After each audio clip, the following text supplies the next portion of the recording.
Oasis Audio presents Classic Starts, Ballet Stories.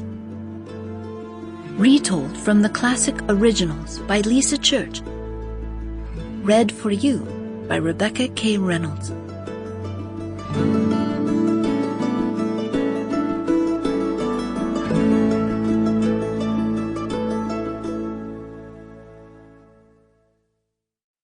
Chapter 1. Cinderella. Once upon a time, there lived a girl who sparkled with loveliness. Her heart was as big as her smile, and her actions showed kindness and gentleness to all. However, when her father remarried, she was forced to live with her new stepmother Betty and two stepsisters Darlene and Della. It was then she learned that not all girls were kind like her. Do the dishes, sweep the floor, make our beds. Now, do some more, the two sisters and their mother would chant. They were so unkind to the girl. They even called her Cinderella because after her housework was finished, they would send her to rake the cinders in the kitchen fireplace. When the day was done, Cinderella would go to her bed of straw, exhausted from her long hours of work.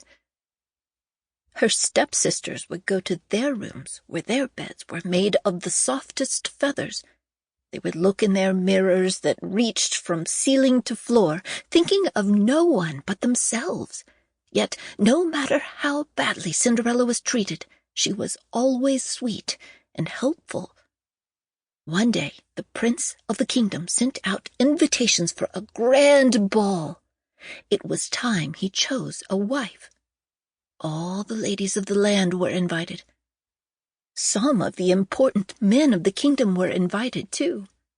The stepsisters nearly burst with excitement. In the days leading up to the party, they chattered of nothing else.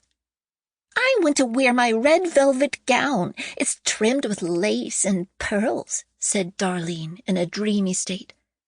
Fine, said Della, though I will be much prettier in my blue silk dress. It has a gold pattern and is studded with diamonds. The two argued about their gowns until Cinderella piped up. They finally stopped bickering when the forgotten girl promised to give each of them a new hairstyle for the ball. The sisters accepted this offer. In fact, they expected it, for Cinderella did everything for them. For the next several days, Cinderella wasn't only busy with her usual housework. She also ironed skirts and fluffed ruffles and stitched hems. Of course, neither of the two sisters offered a thank you for her help. Cinderella, wouldn't you love to be going to the ball? Teased Della when the big night finally arrived. The girl looked down at her outfit of rags. A light frown swept across her face. It would be a dream, she said softly. It is not meant to be. I have no time to get ready, nor do I have a dress. This night is meant for ladies of fashion, like you, so hurry along. You shouldn't keep the prince waiting. For once, you are right, Cinderella, Darlene answered in a snobbish voice. People would laugh seeing a cinder maid like you at a ball. The young girl's stepmother entered the room just as the coach pulled up to the house.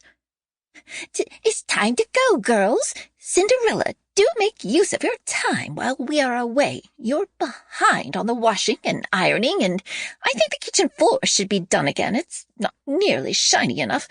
Sometimes I think you are worthless. The stepmother's words stung the poor girl like a wasp. Cinderella felt the tears run down her cheeks as she watched the mean woman and her daughters ride off toward the king's castle. She walked out the front door and longingly looked at their fancy coach headed to the palace. Feeling sorry for herself was not something the young girl usually experienced, but tonight she allowed a little self-pity into her heart. How she wished she could flitter through the ballroom, slow dance with the prince, and taste the delicious food. She put her... Sample complete. Ready to continue?